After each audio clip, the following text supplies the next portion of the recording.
भीम देश का दीवाना।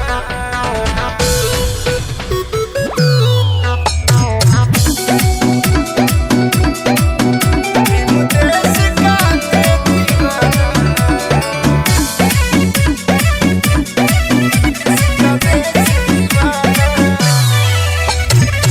भीम बाई के गोद में जन्मे सबसे प्यारा थे। भीम बाई के गोद में जन्मे सबसे प्यारा थे। भीम देश का थे दीवाना। भीम देश का थे दीवाना। जिसका देश दीवाना है वह देश का थे दीवाना। जिसका देश दीवाना है।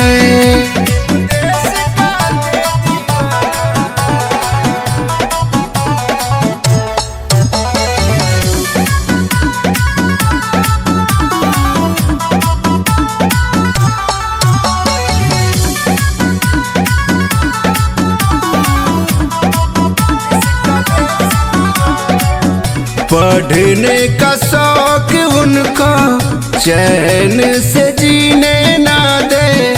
दुनिया के लोग उनको पानी भी पीने ना दे। पढ़ने का शौक उनको चैन से जीने ना दे। दुनिया के लोग उनको पानी भी पीने ना दे।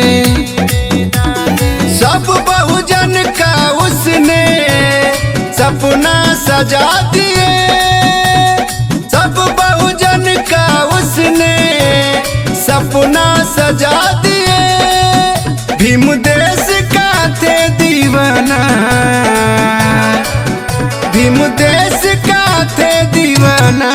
जिसका देश दीवाना है वह देश का थे दीवाना। जिसका देश दीवाना है।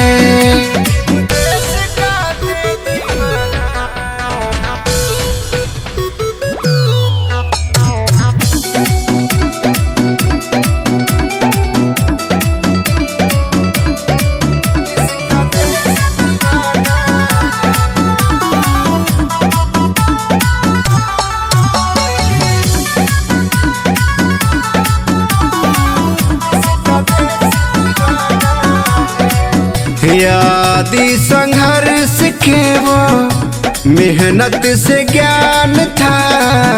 उनके आगे पीछे ना कोई भगवान था।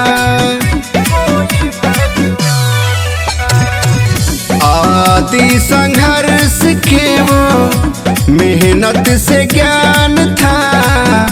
उनके आगे पीछे ना कोई भगवान था। काया बदला देश का सबको जना दिए। काया बदला देश का सबको जना दिए। भीम देश का थे दीवाना। भीम देश का थे दीवाना। जिसका देश दीवाना